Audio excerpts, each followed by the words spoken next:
नागलोक में एक बहुत सुंदर नागिन रहती थी। शिवानी अपनी सौतेली बहन नेहा के साथ नागलोक में रहती थी। उसकी सौतेली बहन के अलावा उसके परिवार में और कोई नहीं था। शिवानी अपनी सौतेली बहन नेहा नागिन से बहुत प्यार करती थी। शिवानी एक बहुत ही सुंदर और शक्तिशाली नागिन थी। पूरे नागलोक में उसकी सुंदरता और अच्छे स्वभाव की चर्चा थी और उसका जहर पूरे नागलोक में सबसे जहरीला जहर था और उसके एक बार डसने से ही कोई भी इंसान मौत की नींद सो जाता था। ऐसे ही एक दिन शिवानी अपनी सौतेली बहन के साथ बाग में टहल रही थी। तभी उसकी सौतेली बहन नेहा बोलती है, सुनना, नागलोक में घूम घूम कर मैं तो पागल ही हो गई हूँ। चलो ना पृथ्वी लोक घूम के आते हैं। नहीं नहीं, नाग नागिन का पृथ्वी लोक जाना सही नहीं है। अगर नागराज को पता चला तो वो हमें बहुत डांटेंगे। अरे बहन, तू इतना डरती है। जब नागराज तपस्या में लीन होंगे, हम चुपचाप पृथ्वी पर घूमने चलेंगे और उनकी तपस्या पूरी होने से पहले ही लौट आएंगे। नहीं नेहा, किसी को धोखा देना गलत बात है। मैं पृथ्वी लोक बिना बताए नहीं जाऊंगी। अरे शिवानी, तू इतना मत सोच। आज शाम को ही हम पृथ्वी लोक चलेंगे। अगर तू नहीं गई तो देख लेना, मैं तुमसे कभी बात नहीं करूंगी। इतना कहकर नेहा नागिन वहां से चली जाती है और शाम को शिवानी के पास वापस आती है। शिवानी अपनी बहन नेहा से बहुत प्यार करती थी, इसलिए वो उसके साथ पृथ्वी लोक जाने के लिए तैयार हो गई। दोनों बहनें सबसे पहले इंसानी रूप में आती है और अपनी शक्तियों का इस्तेमाल करके नागलोक से पृथ्वी लोक जाती है और अपने आसपास की चहल पहल को देखकर नेहा नागिन शिवानी से कहती है, देखा, पृथ्वी लोक कितना सुंदर है। यहाँ पे कितना कुछ चल रहा है। अगर तुम मेरी बात मानकर यहाँ ना आती तो तुम यह सब देख ही नहीं पाती। तुम सही कह रही हो नेहा। यहाँ के लोग कितने विभिन्न प्रकार के वस्त्र पहनते हैं। ये जगमगाती हुई रोशनी और इतनी रौनक मैंने आज से पहले कभी नहीं देखी। तभी तो मैं कहती थी कि पृथ्वी लोक बहुत सुंदर है। हम यहाँ हमेशा आया करेंगे और यहाँ के लोगों से बातें भी करेंगे। दोनों बहनें ऐसे ही बात कर रही होती है, तभी वहाँ एक लड़का आता है, शेखर नाम का। हाथ में फूल लेकर आता है और शिवानी को बोलता है, बुरा मत मानिएगा प्लीज़, आप बहुत सुंदर हो। ये सुंदर फूल एक सुंदर लड़की के लिए है। मैं समझी नहीं, आपने क्या कहा? अरे कुछ नहीं, आप ये फूल रख लीजिए। वैसे आपकी सुंदरता के आगे इस फूल की सुंदरता कुछ भी नहीं है, लेकिन फिर भी आप ये फूल रख लीजिए प्लीज़। शुक्रिया, लेकिन मैं तो आपको जानती भी नहीं, फिर आपने ये फूल मुझे क्यों दिया? आपकी सुंदरता मुझे यहाँ तक खींच लाई।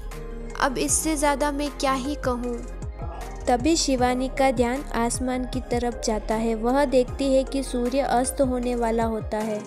यह देखकर वह नेहा से बोलती है, हमें तुरंत जाना होगा। देखो, सूर्य अस्त होने वाला है। तभी शेखर कहता है, अरे कहाँ जा रहे हो आप? कुछ देर तो रुक जाते। चलो कोई बात नहीं, लेकिन कल मैं आपका यहीं इंतज़ार करूँगा। आप आना ज़रूर। कुछ दूर जाने के बाद दोनों बहनें अपना रूप बदलकर नागिन बन जाती है और दोनों नागलोक चले जाते हैं। इसी तरह वक्त बीतता जाता है। अगले दिन फिर दोनों बहनें पृथ्वी लोक जाती है। इतना ही नहीं, अब तो शिवानी और शेखर के बीच नज़दीकियाँ बढ़ने लगी। गुजरते वक्त के साथ दोनों एक दूसरे से प्यार करने लगे। फिर शिवानी कुछ दिनों बाद शेखर को अपनी नागिन होने की सच्चाई बताती है।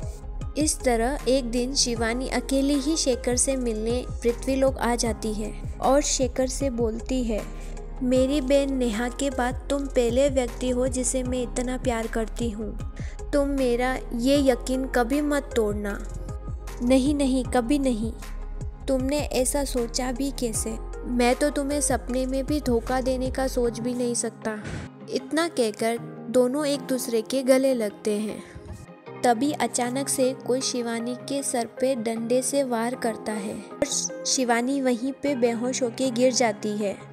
काफ़ी घंटे बीत जाने के बाद जब शिवानी को होश आता है तब वह खुद को नागलोक में पाती है। वह धीरे धीरे उठने की कोशिश करती है। उसके सर पर अभी भी बहुत दर्द हो रहा था और उसे बहुत कमज़ोरी महसूस हो रही थी। तभी वहाँ पर नेहा आती है और बोलती है, शुक्र है भोलेनाथ का जो तुम्हें होश आ गया। मैं तो डर ही गई थी। लेकिन हुआ क्या था? मैं शेखर के पास गई थी, उसके बाद क्या हुआ मुझे कुछ भी याद नहीं। और मैं यहाँ कैसे आई? तुम इतना मत सोचो, तुम बस यूं ही बेहोश हो गई थी। मैं पृथ्वीलोक गई थी, मैंने तुम्हें वहाँ बेहोश देखा था और मैं तुम्हें उठाकर यहाँ लेके आ गई। इससे ज़्यादा और कुछ भी नहीं। चलो अब तुम आराम कर लो। नेहा की बात सुनकर शिवानी फिर से आराम करने लगती है। ऐसे ही वक्त बीतता जाता है। शिवानी को अपने अंदर एक अजीब सी कमी महसूस होती है, लेकिन उसे कुछ भी समझ नहीं आता कि उसके साथ हो क्या रहा है। ऐसे ही एक दिन वह शेखर से मिलने पृथ्वीलोक जाती है। वहाँ पर वो देखती है अपनी सौतेली बहन और शेखर एक दूसरे को गले लगाकर खड़े हैं। वह देखकर उसका दिल टूट जाता है और क्रोध की अग्नि भड़क जाती है। वो उनके पास जाती है और बोलती है, तुम दोनों ये क्या कर रहे हो? तुम दोनों ने मिलकर मेरे साथ ऐसा किया? शेखर, अगर तुम मुझसे अलग होना चाहते थे और तुम्हें मुझसे प्यार नहीं था तो तुम मुझे बोल देते। मैं खुद ब खुद तुम्हारी ज़िंदगी से चली जाती। तुमने तो मेरा यकीन तोड़ दिया। नेहा, तुम तो मेरी बहन थी। मेरी बहन होकर मेरे ही पीठ में छुरा घोंप दिया। मैं तुम दोनों को कभी माफ़ नहीं करूँगी। शिवानी, तुम ये कैसी बातें कर रही हो? किसकी बहन? कौन सी बहन? मैं तो तुम्हारी सौतेली बहन हूँ ना।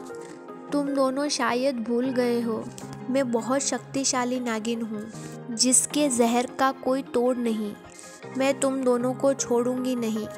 तुम दोनों को अब मौत की नींद सोना होगा। उसके बाद शिवानी अपने नागिन रूप में आ जाती है और शेखर और नेहा को डसने लगती है, लेकिन दोनों को कुछ नहीं होता। यह देखकर नागिन हैरान हो जाती है और फिर से उन पर वार करने लग जाती है, लेकिन उन दोनों को फिर भी कुछ नहीं होता। शिवानी वापस नागिन रूप में आ जाती है। हे महादेव, मेरे वार का तो इन दोनों पे कोई असर ही नहीं हो रहा। ऐसा कैसे हो सकता है? शिवानी को इस तरह परेशान होता देख नेहा और शेखर जोर जोर से हंसने लगते हैं। तभी नेहा बोलती है, क्या हुआ शिवानी? तुम्हारा जहर काम नहीं कर रहा क्या? एक बार फिर से तो कोशिश करो, शायद काम कर जाए। तुम चाहे जितनी कोशिश कर लो, तुम्हारे अंदर का जहर अब काम नहीं करेगा, क्योंकि अब तुम बिना जहर वाली नागिन हो। तुमने जो कुछ भी देखा है ना आज, वो सब सच है। मैं और शेखर एक दूसरे को पहले से ही जानते हैं। मैं तो बहुत पहले से ही शेखर से मिलने पृथ्वीलोक आती हूँ। याद है वो दिन जब तुम बेहोश हो गई थी? तुम्हारे सर पर वार मैंने ही किया था।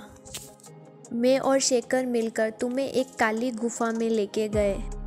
मैंने भोलेनाथ का नाम लेकर तुम्हारे अंदर का सारा जहर नष्ट कर दिया, जिसके बाद अब मैं सबसे शक्तिशाली नागिन बन गई हूँ। और तुम्हारे जैसे शेखर को भी मैंने एक इच्छाधारी नाग बना दिया है। फिर मैं तुम्हें अपने साथ नागलोक ले गई और झूठा प्यार दिखाने लगी। ये सारी सच्चाई सुनकर शिवानी के पैरों तले ज़मीन सरक गई। तभी शेखर कहता है, अब तुम सिर्फ अपना रूप बदल सकती हो, उसके अलावा कुछ भी नहीं कर सकती।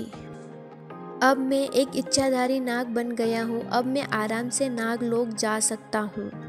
कोई भी मुझे नीलम से दूर नहीं कर सकता।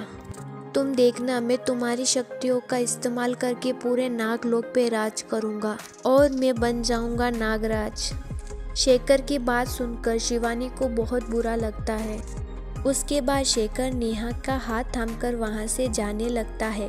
तभी शिवानी अपनी शक्तिशाली नागमणि को प्रकट करती है और नागमणि से उन दोनों पर वार करती है और उन दोनों को हमेशा के लिए मौत की नींद सुला देती है।